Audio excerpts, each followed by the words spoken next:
estamos en octubre, el mes dedicado a la concientización sobre la prevención del cáncer de mama. Es importante que usted sepa que especialistas refieren que el número de casos de mujeres jóvenes con cáncer ha aumentado en México comparando con los casos que se han registrado en Estados Unidos y Canadá. Mi compañera Iraís Morquecho nos preparó la información. Vamos a verla.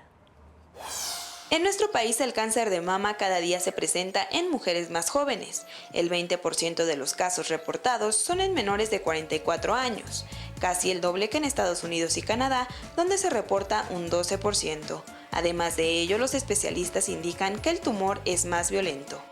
El cáncer de mama en mujeres jóvenes tiene ciertas particularidades, es decir, es un cáncer que se ha descrito con una biología más agresiva, tiene mayores tasas de proliferación celular.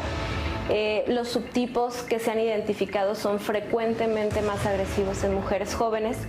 En el 2016, 23,000 mujeres fueron diagnosticadas con este padecimiento.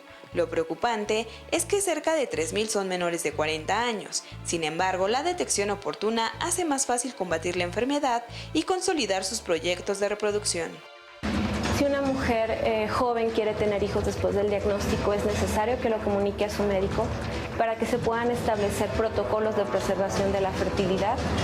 También es importante que las mujeres sepan que es muy probable que si se tiene cáncer antes de los 40 años, sea portadora de una mutación en genes asociados con cáncer hereditario.